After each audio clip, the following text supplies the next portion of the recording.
হোৱাৰ পৰা প্ৰথম কনভকেশ্যন আজি হৈছে আৰু ইয়াৰ কাৰণে প্ৰথমে মই CITৰ ডাইৰেক্টৰ ৰেজিষ্ট্ৰাৰ CITৰ সকলো অথৰিটিক মই কংগ্ৰেচুলেশ্যন জনাইছোঁ আৰু আজি প্ৰায় 28 জন টোটেল ষ্টুডেণ্টছ ইয়াত কনভকেশ্যনত অংশগ্ৰহণ কৰিছে তেখেতসকলক মই কংগ্ৰেচুলেট কৰিছোঁ আৰু আজি ইণ্ডিয়াৰ লিডিং ব্ৰেণ্ডছ যাক আমি ভাবা হয় ইয়াত কিছুমান গেষ্ট ইয়াত উপস্থিত হৈছে আৰু ধুনীয়া এটা সুন্দৰ এটা বিগিনিং CITত আৰম্ভ হৈছে আৰু ইয়াৰ পিছত CITৰ বাকীখিনি যিটো আপগ্ৰেডেশ্যন হোৱা কামখিনি আগবাঢ়িব CITত এতিয়াও বহুতখিনি কাম কৰিবলৈ বাকী আছে সেইখিনি কাম চলি আছে এইটো ডিম টু বি ইউনিভাৰ্চিটি ইতিমধ্যে ডিমড ইউনিভাৰ্চিটি হৈ গ'ল আৰু বাকী নতুন নতুন প্ৰগ্ৰাম নতুন নতুন ছাবজেক্ট ইয়াত ইন্ট্ৰডিউচ কৰা হ'ব আৰু অলৰেডি আমি আমাৰ পৰা চিন্তা কৰিছোঁ যে গভৰ্ণমেণ্ট অফ ইণ্ডিয়াক আমি ৰিকুৱেষ্ট কৰিব বিচাৰিছোঁ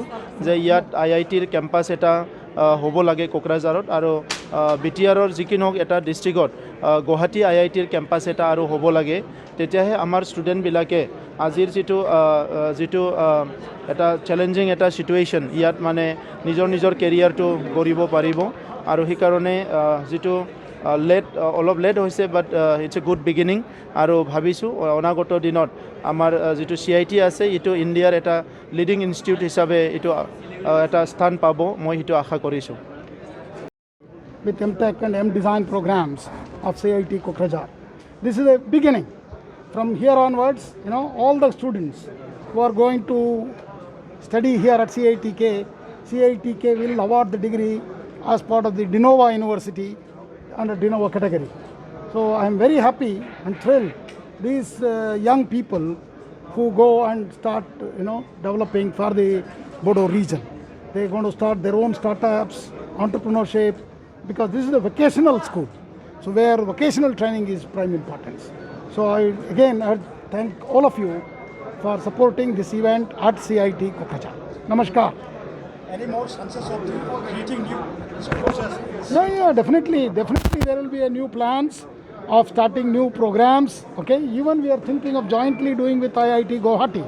Chief Sanya already has asked me to have a small wing here, so we will actually to reach out to Bodo region, jointly collaborating with all the institutes, not only in India, even across the world. Okay, IIT Guwahati will be a mentor institute for CITK, so that it grows online with IIT Guwahati.